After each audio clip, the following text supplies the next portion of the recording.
5, 6, 7, 8. Hey EXers, welcome to the EX Podcast episode number 40. This is your host, Stefan Vincent. I've started this podcast because I believe that companies have to think of themselves as employment brands if they hope to attract and retain talent. The podcast brings a different lens to the employee experience, a brand and customer experience perspective rather than a traditional HR perspective. Our guests, all thought leaders and disruptors in the EX space in their own way, come to this show to debate, discuss, and share best practices on the key components that foster employee engagements and strengthen company culture, and also to spark the conversation on how to create positive employee experiences. One size doesn't fit all. What Airbnb or Google do around the employee experience may simply not be applicable in a smaller company. And this is what this show is all about. Sharing stories of companies of all sizes, not only to show that EX doesn't require a large budget or a large team, but also that there isn't one recipe. Each company can find its own way through the EX journey. This week's podcast is a little different. The show welcomes a new host for the time of one episode, simply because I'm on the other side of the microphone. My friend Shane, who's playing the host today, and I had been talking about this idea for a while. So, today I will talk about why the EX podcast. Why competition is now more about talents than it is about products. How the HR function, as we know it, is being dramatically disrupted. What's changing in the workspace or office space? Who should own the employee experience? And the final question is, can we ever be done with building a company culture? This episode is brought to you by Fusion Alliance. Fusion Alliance delivers holistic solutions fusing together data, digital, and technology to redefine customer experiences and move your ideas to execution. That's why businesses across multiple industries have relied on Fusion's expertise and partnership for over 25 years. I hope you enjoyed this special conversation. If you get a chance, please make sure to review the podcast on iTunes, Google Play, Stitcher, TuneIn, or YouTube. And last thing, if you want to send me feedback, suggestions for future topics or guests, you can reach me at svincent@exsummit.com or on Twitter at @EX_summit. All right, let's get right to it. What's up, everybody? Welcome to another episode of the EX Podcast. This is your host, Shane Trowbridge. Yes, that's right, Shane Trowbridge, not Stefan Vincent. Stefan has been recently voted off the island. Just kidding. Actually, we're going to try something different this week. I am actually a longtime listener and fan of the EX Podcast, a big fan of the things that Stefan's doing. So we thought it would be fun to turn the tables a little bit and actually have Stefan be the guest this week. So that's what we're going to do.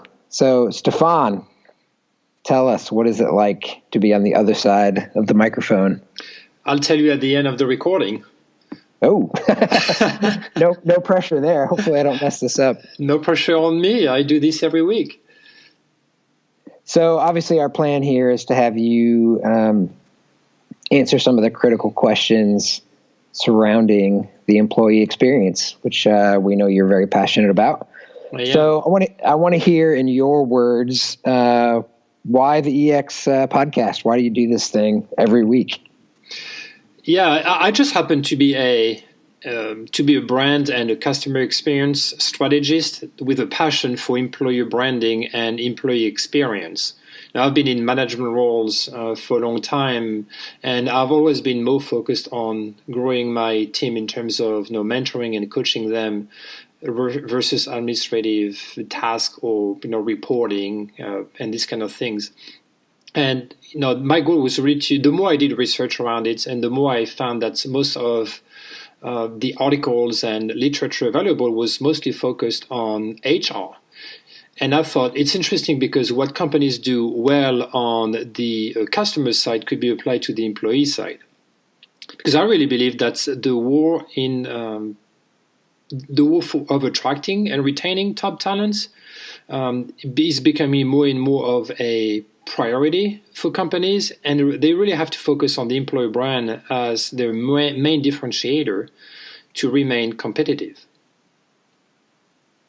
Right. Well, thank you for sharing that. I know one of the things that you say is that that competition, corporate competition, has become more about talent than it is about the product.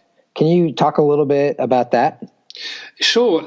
I like a quote from Richard Branson, and he says that your employees are your greatest competitive advantage. They're the ones making the magic happen, so long as their needs are being met.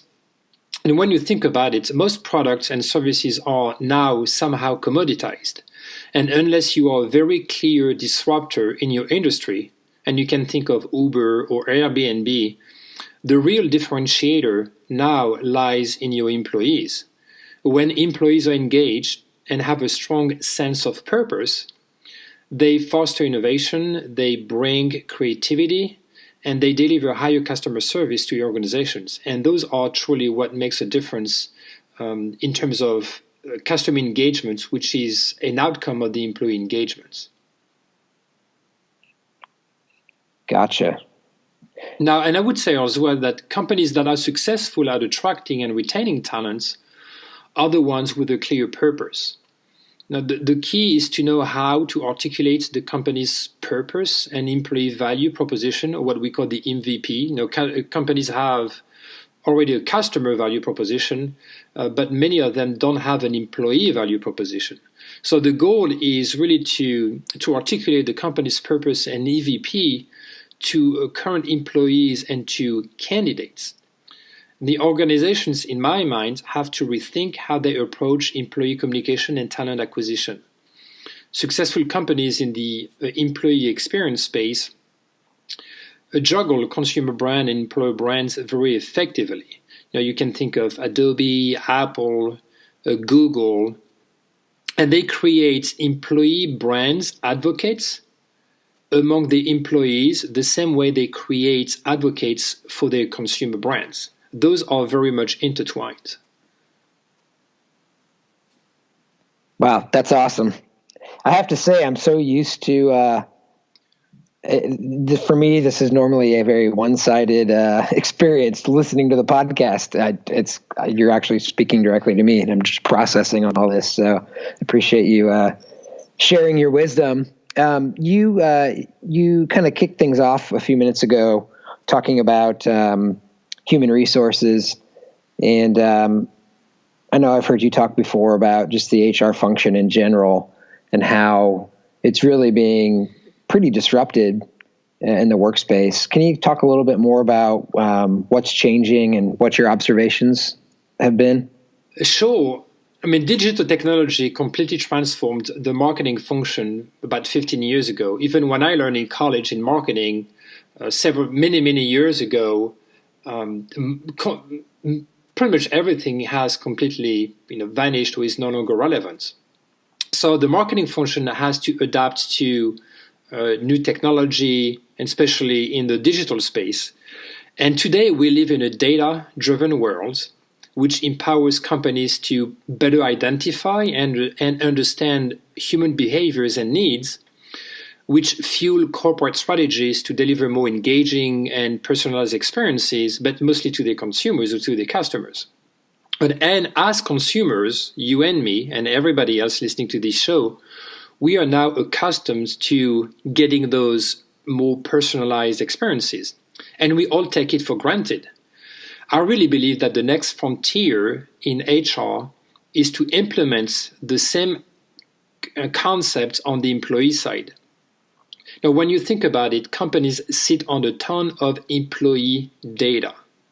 The challenge for those companies is that they often don't know how to leverage this data and what to do with it. Some companies have begun to figure it out and use data to create engaging employee experiences. However, what I call employee experience advocates still face some sort of reluctance at the C-level or C-suite level to embrace the opportunities as the direct impact or ROI of an employee experience strategy is still difficult to measure at this time. So they might be a bit reluctant to invest resources and money into the employee experience space. Historically, the HR function has existed to police and protect the organization itself, and it has been limited to sort of administrative role. And I'm not talking about the HR people individually, right? I mean, I get along with HR people very well, and those are very genuinely passionate people. It's just that the function as it is has always been focused more on the administrative task of it and regulation and compliance. Now, as the HR function is being drastically or dramatically disrupted, CHROs are being pushed into a more strategic role, and they're asked to create winning cultures, develop strong employment brands, and be competitive in the war of talents. And this is why more and more organizations bring a mix of talents to the HR function as a whole, including marketing professionals and customer experience professionals. Because, again, they haven't been trained to embrace that CX and marketing concept of employee research, segmentation, personalization of the experience, customer journey map, and all these type of things. So these brands and these customer experience experts bring an empathetic approach that HR didn't have in the past, and using design thinking, journey mapping, as I mentioned, segmentation, gamification, and leveraging technology tools to such as chatbots, AI, and marketing automation to communicate the employee brands and the employee value proposition to a more, I would say, targeted employee and talent audience via multiple channels. Now, when you think about it, the interview process is the first touch points of a candidate with an organization, right? And you could make the parallel with the first interaction of a customer with a brand. Now, oftentimes, the cumbersome job application process and the lengthy interview journey provide a negative experience to potential future hires. Like how many times you've had to upload your resume in a PDF format, and then you were prompted to enter like a 2-page form that pretty much had the same fields as what you had put on your resume. That's a very awful experience. Now, many organizations either don't care or they don't really see it as a priority to revisit the candidate's journey. So the result is that many are losing on top talent as candidates in high demands prefer to join companies that deliver a positive employee experience. So again, you make the parallel between customers and candidates, and the better and the more engaging the experience is, the more engagement and adoption you're going to have for those people. Can you talk a little bit, and this is kind of my personal question that I've kind of been chewing on. Do you feel like, because everything you just said, like that's pretty deep and has a lot of moving parts. Do you feel like in general, kind of the marketplace is it responding quickly enough? Like what happens if, like, what are the consequences if the response isn't quick enough? And I guess if companies do kind of make the journey and do embrace new ways of thinking, like what do you see the quote unquote kind of office space looking like in the next kind of 5 to 10 years? You're talking about the office space? I'm sorry. I don't necessarily mean the physical office space. I'm asking as companies embrace the idea of employee engagement and the employee experience, like what do you think an average experience is going to look like in, say, 5 to 10 years? Are we going to move away from even being in an office? Is it going to be, are we going to be floating around the office in little pods? Like, I'm just curious, like, what you think what is the fruit of this new way of thinking? Right. Like, what's it going to look like? Well, right off college, my first job was in France, and we all had our own offices, right? It may not have been the same for everybody, but I think that most of us, when we graduated from college, like 20 years ago or so, had their own office. There was no so many cubicles or open spaces.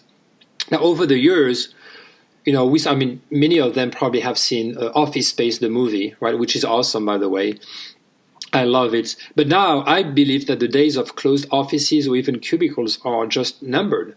The successful consumer brands know how to create engaging environments. Think of retail, concerts, or sports venues. And they deliver impactful customer experiences using the space they are at or they are in as a way to engage, not just to get people in. Right, and forward-thinking companies are now implementing the same ideas to the workplace. Mixing open spaces with more secluded areas, balancing the needs of quiet spaces on one side with collaboration spaces on the other side, so that anyone at any given moment during the day can pick and choose what is the most appropriate space for them.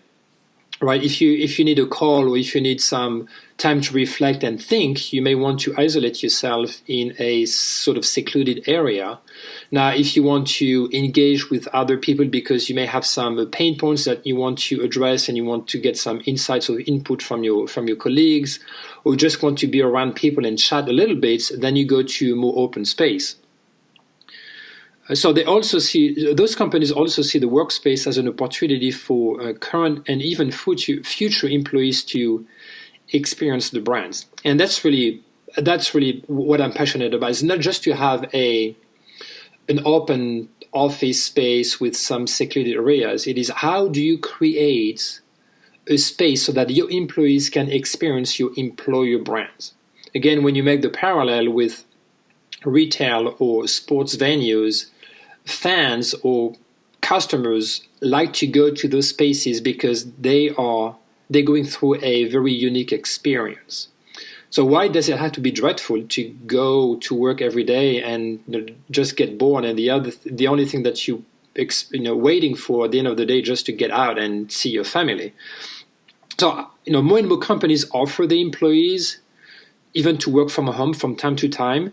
So we're going into, when you think of the interaction of employees with their workspace, it's not just the physical space, it's also the digital space, right? And, and the big question is, how do you, as a remote employee or when you work from home, how do you interact with the lack of physical space, but you're able to thrive in that digital space? Right, and so that's really the key question. It is, how can you maximize those two sides of the equation? Technology facilitates, obviously, remote work and collaboration, and it maintains remote workers engaged and productive to a certain level, but it all depends on the company. Now, the big question is how companies think about the workspace. Right, it's no longer an option for me. It is truly differentiated because, again, it's the reflection of what your brand is and what kind of experience you want to provide to your employees. Millennials represent more than half of the total of the workforce, and they have very specific expectations when it comes to physical space and digital environments. And now companies don't have a choice. They have to be able to deliver on those expectations. But even Gen X people, the reason why they didn't ask for more flexible work in the past is because, well, first of all, technology was not there 20 years ago. And secondly, because they were not as part of a big part of the population as millennials are. So millennials have more power and they feel more compelled to express their opinion because they represent like 50% almost of the workforce now. Gen X is only 20%. So sounds like there's more to it than just dragging a ping pong table into the middle of the office. Yeah. Or bean bags, yes. Or bean bags. Wow, that's great.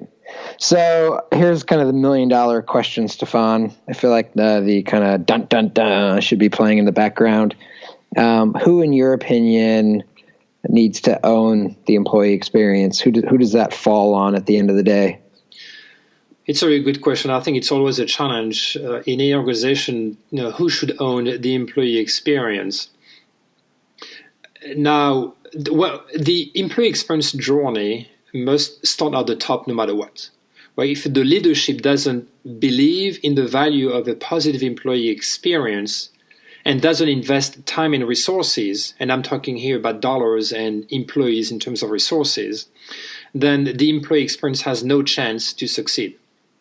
That's the start. Now, employees have a key role to play in the employee experience as well.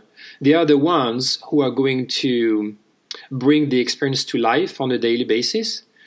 And as employees become employee advocates, not only will they be more engaged in the EX initiative, but they will also be more productive. They will collaborate to bring new ideas forward and to foster innovation, and they will also deliver higher customer service, etc.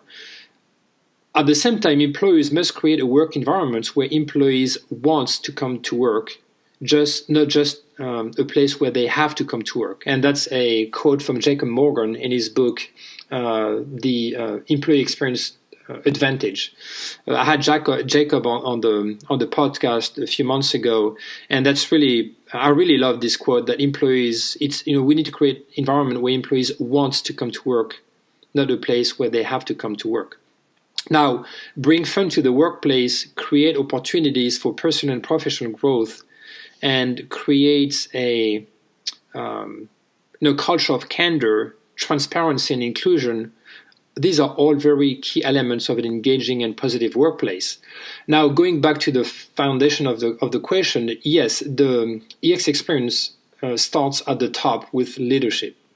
But also it should be a collective effort between HR, between talent acquisition, between marketing and customer experience. I'm going to write soon a piece on what I called employee experience governance. But the key here is, the employee experience is the same as the customer experience. You have to look at all the different angles. Now, when you think of the customer experience in retail, for instance, it's not just what happens online or what happens in the store. Many of us, when we purchase something online, we actually look for something online. Let's say that we want to buy something, right? We may search products available online. We may look for reviews online, and then we may either decide to buy online or to go to a store to buy something, right? But in our world, in our mind, from our perspective, all of this is all connected. Now, many organizations see those as different, see those in silos. That's the same on the employee side. Talent acquisition is looking at, let's attract good people, let's interview them, and let's extend them an offer potentially, right, if they're a good fit. Then they hand the new hire to HR, and HR is going to do the onboarding process. Then they're going to hand over that new hire to his or her manager, right? And the manager is going to do whatever they want to with the new employee. But oftentimes those are not connected; they're just silos. So the candidates could have a great experience during the interview process, but the onboarding process may suck, or their manager could be like a nightmare. And the candidate would be super excited to come, start the work, start a new job, and then suddenly they don't feel as excited because they don't have a good relationship with the manager. So you have to look at this from a very holistic perspective. Wow, that's pretty powerful. Again, there's nothing new. It is literally what successful companies do on the customer side. They look at the holistic 360-degree view of the customer experience. What are all the different touch points that a customer is going through interacting with a brand? And that should be the exact same way for employees. Nothing different. So it doesn't, again, in companies, most of the time, some teams or functions within the organization will have specific responsibilities, right? A talent acquisition, employee. So when you think of the entire spectrum, employer branding, the employer brand team is the one responsible for promoting what it is to work at company X, right? The goal is to attract people to the website and say, hey, I really want to work for this company because all of the values connect with me personally, right? So that's the employer branding function. Now they may want to go and apply for a job, right? And if the application process is as bad and cumbersome as I described earlier, that's already a negative impression and experience. Now, the application process may be as smooth as easy as just uploading a resume and maybe answering a couple of questions. Then you go to talking to real humans, i.e. recruiters. Again, it depends what the relationship and the connection is between, at the human level, between the recruiting team and the candidates, right? And then, again, as I described earlier, once you get the offer and you're going to meet with HR for the onboarding process, sometimes it's just a couple of hours and you go through a couple of slides and that's it. Or you can go through an entire week of onboarding without doing any work for the whole week, but you're going to talk to different teams within organizations. If you work in tech, you may talk to the development team to really understand how they build products. You may want to talk to the sales team to understand, how they talk to customers, what customers are wanting. You may talk to HR, you may talk to whomever, customer service or customer support. So you get that 360 view of what it is about. But then again, you hand it off to your manager, and that's where there can be a disconnect too. If you have a great manager who acts more as a mentor and a coach, that's great. If your manager is going to tell you exactly what you have to do and what you can do, that's a bad experience. So let's switch gears a little bit and go back. We talked a little bit about, or you talked a little bit about company culture and building company culture. Is that like a 10-step process and you put in the blood, sweat, and tears and it's in place and it's done? Or is it an ongoing thing? Like, can you ever actually be done with building company culture? Talk about that a little bit. Sure. I recently did a podcast with a chief happiness officer in Europe. His name is Alex Kirolf. And I love this quote from him. He said that happiness at work is not a destination, it's a journey. And you can extend it to company culture and employee experience. It's never a destination, it's always a journey, which means that it always evolves. It's never an end product. So many organizations have not yet embraced the concept of employee experience, either because they're afraid of it, or maybe just because they're afraid of failing, or probably just because it's not a priority to them. But the CEO's vulnerability is a critical aspect to bring the employee experience to life. And again, it always starts at the top. If the leader of the company is afraid of employees' feedback, is afraid of failing first before eventually succeeding, then nothing will happen. Right? So you have to build that culture of understanding of and accepting failure as the foundation of everything that you want to do as far as building your culture. Because again, it's never an end product. You're going to start things, you're going to amend some of the things, you're going to test those things again until you actually find the right formula. But for most companies that have successfully implementing an EX strategy, there wasn't a culture book per se. I mean, you have some companies like Netflix or HubSpot, or even Ericsson, that have defined some sort of culture book. But even those, over time, they've updated and amended their culture book. So it's always a work in progress. And the common denominator is that all of these companies have succeeded through trial and error. And that's really the key here. They have to embrace failure as a stepping stone for future success. And we are in software development and in a tech company. And I really like the analogy of tech company and building an employee experience. Sorry, I see EX as a software development, and you use the agile process. You test, you iterate, you develop a minimal viable product. You test it, you get feedback from the employees. You fix what is not working correctly, and so forth. So as I said earlier, a culture is never finished. It evolves as the company grows and employees' behaviors and needs change, right? Even when you think of, so right now there's a big focus on the millennials. Well, Gen Z is going to enter the workforce. So even now is entering the workforce, but in the next 5 years, they're going to enter the workforce massively. And they're different from millennials. They're going to have new aspirations and new needs and new expectations. And what companies have built so far, mostly to meet the millennials audience, they're going to have to make some changes along the way to embrace and to cater to the Gen Z. All right, I can hear the jazz music coming on, the lights coming down in the background. This is the part of the podcast I've probably most been looking forward to, where we get personal, we get intimate, we get to find out who the real Stefan Vincent actually is. Oh man, I've been hiding so long behind my mic. I'm going to be exposed now. Okay, so I have a list of pre-approved, politically correct questions, but I'm going to throw you a quick curveball here. Tell me, the opening music to the show, to the podcast, where did that music come from? Or am I allowed that? I don't remember at all. I looked at a music intro for the podcast when I started it about a year ago.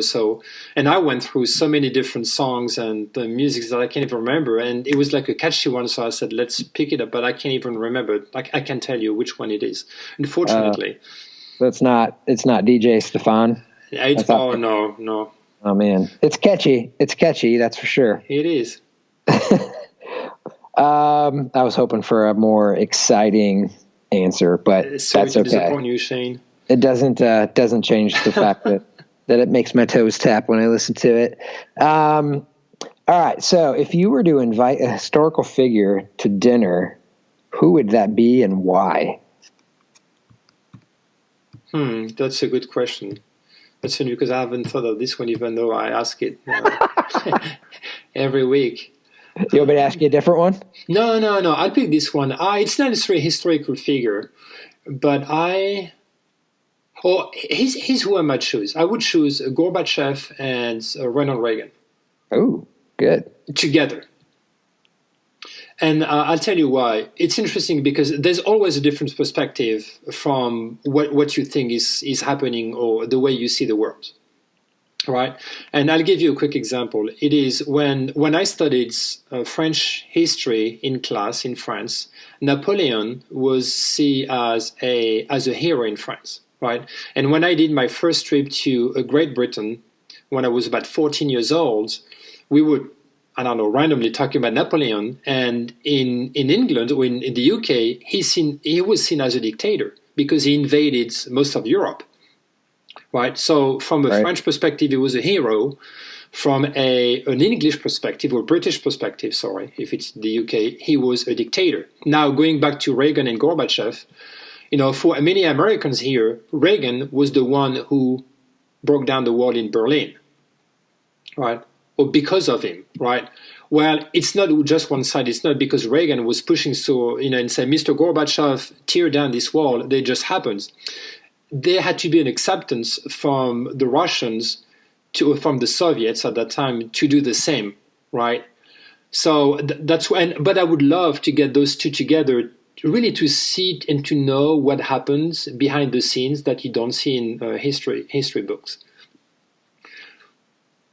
because I really believe that I really believe that actually they liked each other, right? They were not enemies, and then they had to find common grounds to be able to make all of this happen in the 1989 and 1990. Wow, that was deep.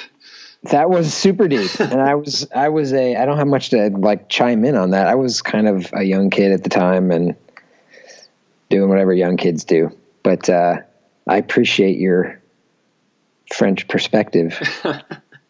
All right, let's go. I'm going to ask you two more questions. Let's go kind of apocalyptic for our last two questions. If you were the last man on Earth, what would you do? Oh man. Well, I watched the show for a while. I think the first couple of seasons on Fox. I think it was kind of fun. It's a good question. I mean, the first thing I would do is the same as he did on the show. I would just try to find a vehicle and drive around and try to find other people. I would probably. No, I would like. Actually, it would be fun just to hop from one house to another, especially big houses with pools and so forth. A lot of booze and potato chips in the fridge or in the pantry. But definitely, I would try to look for other survivors. Okay. You're a pretty dapper gentleman. I'm not going to lie. I wouldn't mind seeing you with a big ratty beard. Curious what that would look like. Yeah, like ZZ Top. That's a pretty good answer. I think most people would probably answer with try to find other survivors. You wouldn't like start a podcast or anything like that to interview those folks? I mean, I could interview myself if I was the only survivor. You might get better ratings with that than today's episode. Yeah. I would talk to my volleyball Wilson like Tom Hanks in Castaway. Exactly. Okay, so last question, and I was actually recently asked the same question when I took a new position at a new job. So, anyways, I'm going to ask you the same question. Okay. 3 survival items that would be a must on a deserted island, rather. Go. Well, first of all, I can't say Wi-Fi because if it's a deserted island, there should be electricity or power. Okay. Who would give that kind of answer? I don't know. Who? Maybe Shane? I don't know. No comment. No, the first item will be a Swiss Army knife. Okay. Because without a knife, you can't do anything. But with a Swiss Army knife, you have a lot of things that you can do. You have, So that would be the first one. The second one will be a fire starter kit. Okay. Because without a fire, you can't really do anything. And the last one may not be as obvious, but I would take with me a bandana. And you know why? Yeah. Well, I was hoping you would explain. Maybe not. Maybe we can stop here then. No, because with a bandana you can do many things. First of all, you can put it on your head to protect you from the sun. Right. Right. You can collect water with a bandana. Interesting. You can, if you want it, or if you're bleeding, you can use it as a band-aid or something like this, right? Let's say that it's red, you can use it and wave it if you see a ship or a plane coming by. So you can do a lot of things with a bandana. That's actually pretty profound. I'm not very well endowed in the hair department, so I'm no stranger to bandanas. I never considered those as usable options. Well, I learned it from my wife. She's very outdoorsy. Oh, interesting. Well, cool. I appreciate you taking some time to talk with me today. This was kind of fun. As we wrap up, any last words of wisdom? Oh boy. Well, I would say, first of all, building an engaging culture is much harder than you may think. Well, and it's not just about changing your leadership. Like let's say, you change your the title of your VP of HR to VP of People or VP of Culture that's going to change the DNA of your company, right? It's a deliberate and ongoing efforts that needs to be undertaken. And you've seen a lot of companies that have a VP of Culture or a VP of People or the Chief People Officer. But really, what they still do is much of HR administration, and that it's misleading, and it's like plastic surgery where you just want it to make it prettier, but the inside of you doesn't change. So that's the way I see it too. It has to be more profound than this. Well, that's great. Good stuff. Well, all right. Cue the music that we don't know where it came from. This is I forget, how do you normally wrap up the show? Yeah.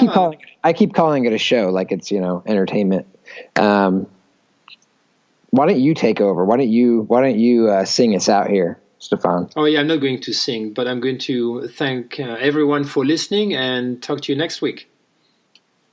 Goodbye. Thanks for tuning in to the EX Podcast. If you want to learn more, visit our website at expodcast.com. If you want to find out more about our next conferences, go to exsummit.com. Finally, you can also find my manifesto on business to employee or B2E branding at b2ebranding.co. See you next week.